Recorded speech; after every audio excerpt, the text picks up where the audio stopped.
Hey guys, welcome back. I hope you're having a great day. Today I'm sharing another one of my kind of random, out of the blue, chit chat style videos. Periodically here on my channel, I come across a topic either on the internet or social media that I find interesting, thought-provoking, or in the case of today's video, kind of funny. And one of the things that I really love about having my channel here is reading through my comments, because when I look at my analytics, they are just so varied. The age range of people that follow me, the different countries that people are following me from, it's just so fascinating to me.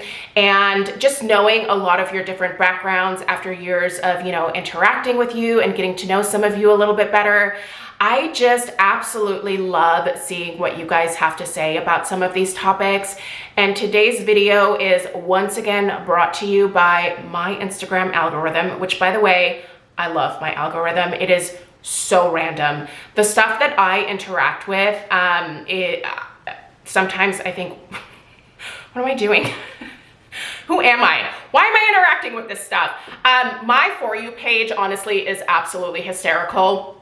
Personally, I'm a little bit more of an Instagram girly. I tried TikTok. I could not get into it. It's not really my thing. I think I'm kind of past the age where TikTok is enjoyable for me personally, but Instagram still feels pretty welcoming to me. So that's where I spend the bulk of my time. There's nothing more relaxing for me than, if I'm stressed out or if I'm overwhelmed or I just need a little bit of a break from life, to just sit down on the couch for 15-20 minutes, scroll through what is served to me via the algorithm, and then, a lot of times sharing that stuff on my stories as well. So if you're not following me over on Instagram, I definitely like to regale you guys with the randomness that I am served. So yeah, it's just MrKongsMom if you want to follow me there. But anyway, the recent trend that I came across on my For You page that just absolutely made me giggle when thinking about some of the things that I did in the past was the eyebrow blindness trend. Now, this trend is basically just talking about some of your beauty regrets from the past.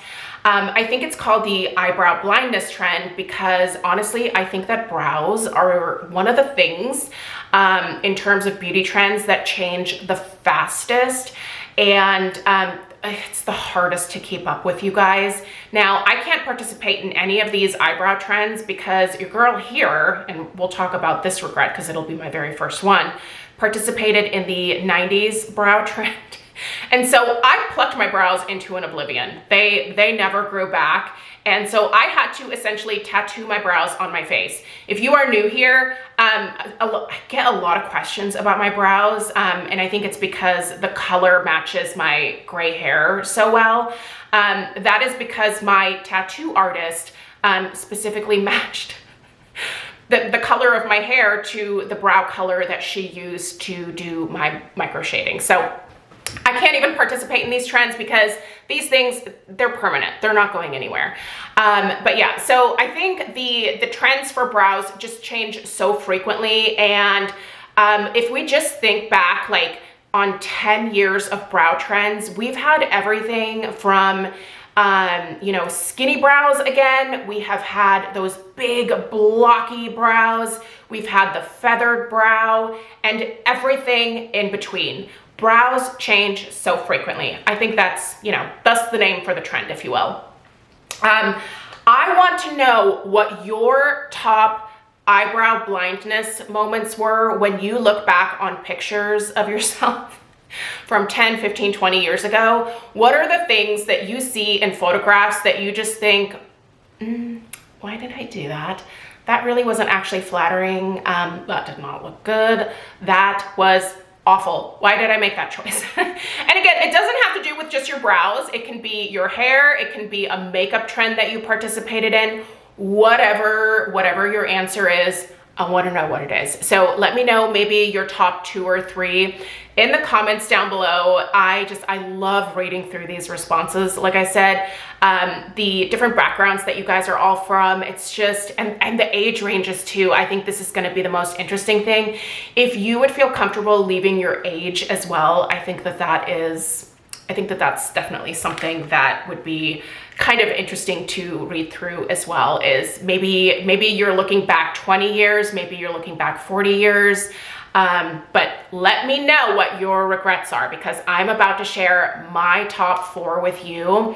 And we're gonna start with brows. Listen, my brows have been through it since the 90s. So I'm 45 years old. I guess you could say, came of age or became a teenager in the early 90s. And the trend that was super popular back then were the skinny brows. We all remember these if we are in our 40s and above. When I saw pictures of Pam Anderson with her super, super skinny brows, I just thought, I love that. That looks so good. I want to have those brows. At 12, 13 years old, I started plucking the ever-living crap out of my brows. I mean, they were so thin, they were so arched, they were so unflattering. But you know what? At the time, I thought, man, I look good. Look at my skinny brows. They are the skinniest brows in the world, and I'm so proud of them. And looking back now at a lot of my pictures from my teen years, I just want to go back in time and just stop it. Stop touching your eyebrows. Please give your eyebrows a chance. They're never going to grow back. And here's the thing. That particular brow trend, I maintained that for years. Many, many years. So probably started in 1992. And I think I finally stopped plucking my brows when I was it right around the time that Stella was born? I was 33. So from like 12 to 33, I just every day was in the mirror. I didn't even hurt anymore. Like plucking my eyebrows was not a painful thing for me. I would just literally just keep plucking. Oh, there's a hair, there's a stray hair, get it. Do not allow that to exist. Get rid of it, get rid of all of it. And now I have damage to the hair follicles. These suckers are not growing back. So my eyebrows are micro shaded on my face. There's no trend participation for me when it comes to brows because I can't change these. They're permanent. I don't regret getting the micro shading, and I did go with what my natural brow shape was. The tattoo artist that I went to could tell, you know, where my former brows were. And so I just said, I don't want anything too thick. I don't want anything too thin. Honestly, the first time that she did it, she mapped out my brows probably for like an hour or more and made changes where I asked her to. And I think they look good. I am a little bit bummed that I really can't do anything different with my brows, but it is what it is. I made those choices in the past and I destroyed my hair follicles. And this is one of the reasons why, so I'm a mother, I have a 12-year-old daughter, and she's now really starting to get into doing her hair, doing her makeup. She's a very creative little girl, and when I was little, I used my hair and my makeup as a creative outlet, and so I support her doing that within reason, obviously. Honestly, on most school days, she doesn't really wear anything more than mascara because she's not a morning person, so she doesn't like getting up early for school to get ready. But you know, on the weekends and stuff, she plays with her makeup a little bit more. But the one thing that I always tell Stella is, you know, participate in the trends, but don't damage your brows.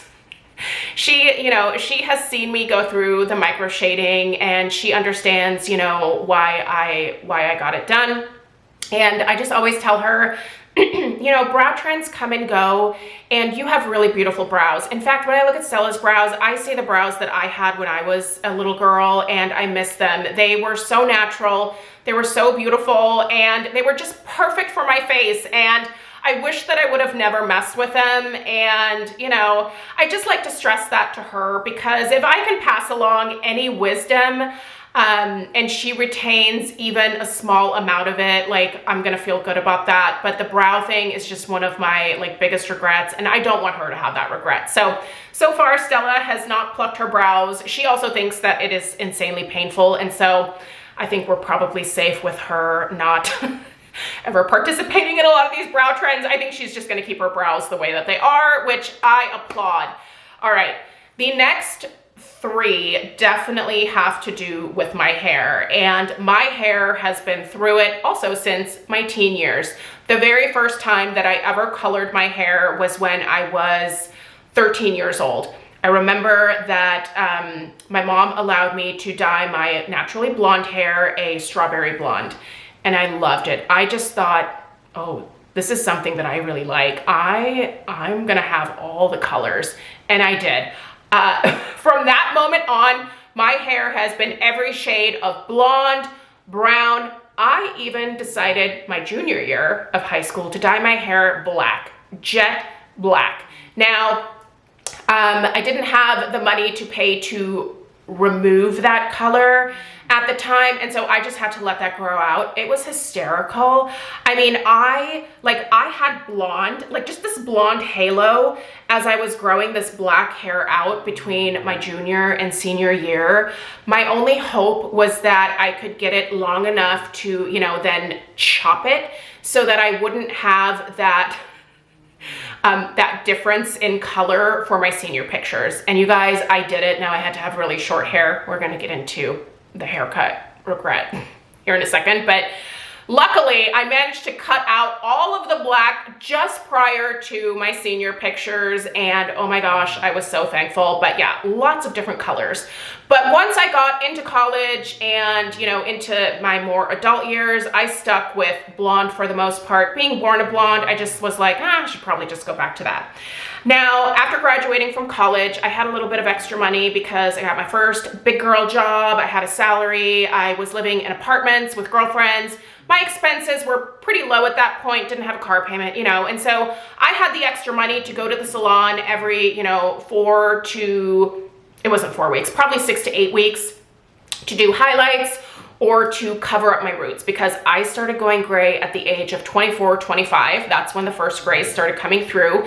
And it wasn't subtle. It wasn't just like 1 or 2 gray hairs. It was like that skunk line, right? Like in my part, you could tell that the vast majority of my hair had already transitioned to gray. And so, you know, I had no problem going to salons when I had the extra money to get it done professionally. And honestly, my hair was probably in the best shape at that point. But then Craig and I decided to buy a house. This was before we got married. And when we bought this house, my expenses like shot up exponentially. There was no extra money to pay for, you know, fun hair appointments. And so I started doing my hair myself. So my regret is that I started using box dye. Now, I could have gone about this in 100 different ways. I could have done a lot more research. I could have had friends help me, but I was like, I'm gonna DIY this crap. And I did. And I not only damaged the hell out of my hair through this process, but I also picked the worst shades of blonde. Listen, you guys can go back on my channel here. I started filming in 2010 here on YouTube. And so that was still around the time where, you know, it was obviously before I decided to go gray. And the different shades of blonde that you see, it's just wild. My least favorite looking back now is this like really bright, almost straw yellow, like day glow blonde. Awful. And so yeah, I would just go to the boxed hair dye aisle at my local Rite Aid and go, usually it was the L'Oreal. Sometimes it was the Garnier, but usually it was like L'Oreal that I kind of like gravitated towards. Again, find the brightest shade possible. I would usually not be consistent. If I used one shade 1 month, the next month I would try something just a little bit different. All kind of in the same, like a natural family, of course. And looking back on a lot of those videos now, I just think, oh man, that is not flattering. It didn't look good.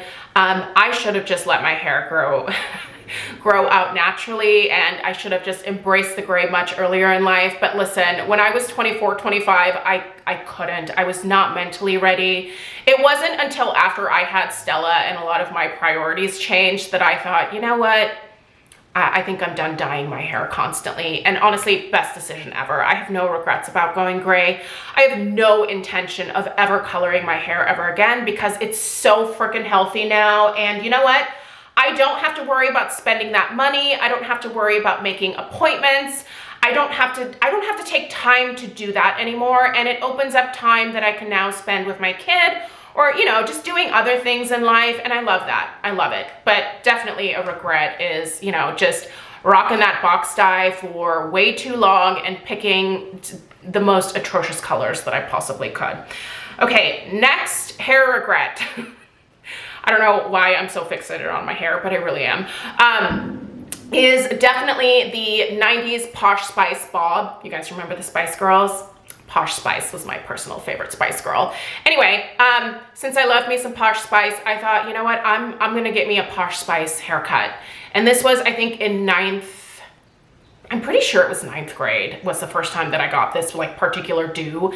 And yeah, I just kept doing that until, again, after I had Stella. Like, I just kept going and getting the same like inverted like bob or like stacked bob where it was slightly shorter in the back, a little bit longer in the front, but never really past my chin.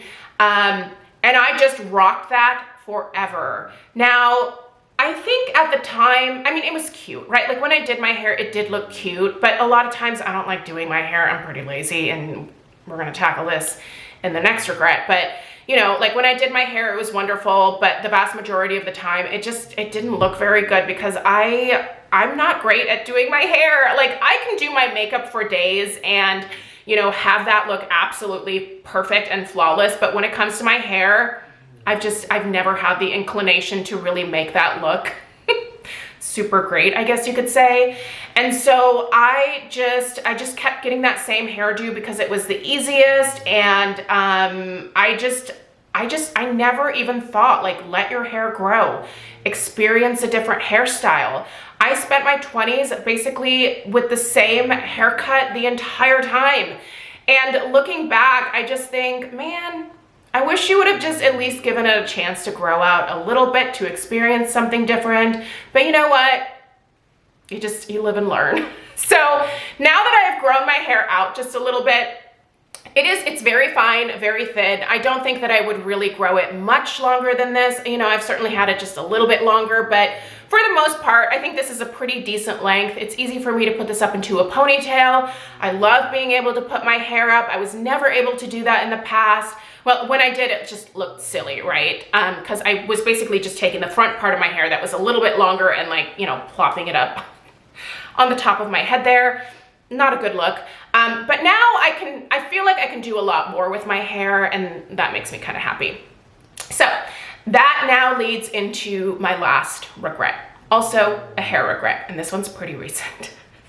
Last fall, I decided to get bangs. Now, do I think that the bangs looked awful on me? No. Actually, I thought they were kind of cute. Like when I look back on pictures now on the days where I did my hair, I thought they looked fun, right? Like something different, something a little bit more interesting, just a change. I felt like I wanted a change, but it was a huge regret in that like I said, I'm not the type of person that really loves doing my hair, and bangs just require a lot of work. If you've ever had them, you know that when you are first, you know, learning to work with them, you really have to train your bangs. And my hair was just used to kind of being swept over to the side like it is right now. And so my bangs just were like bink, like they just went all sorts of different directions. And within the first week, I regretted the decision. By the way, the noise that you're hearing in the background, that's Alf. If you have your earbuds in and you've been hearing some snoring in the background, it's not a ghost, it's just my pug. So enjoy that free pug ASMR. But yeah, like looking back on, you know, some of my videos from that time, some of the pictures from that time, I could just tell that like I just was not into doing my hair. I was not willing to train my hair, and because I wasn't willing to do that, like looking back now, it's a regret. Like a lot of you guys were so supportive when I got the bangs, and I love that about you, but you know, just I think that I needed to face the reality of I'm lazy when it comes to my hair, and I'm not a bang person. So should have probably not done that, but you know what? It is what it is. I tried it, now I know, and I'll never be doing that again. Just not a good thing for me. So those are my 4 eyebrow blindness regrets, if you will, or beauty regrets just in general. I want to know what yours are in the comments down below. Don't forget to leave maybe your age range. If you don't want to give your exact age, leave kind of, you know, like a range for yourself, and let me know what your regrets are. What pictures do you look at and think, that wasn't it? Let me know down below. I appreciate you guys being here. Subscribe if you're new, and I'll see you in the next one. Take care. Toodaloo.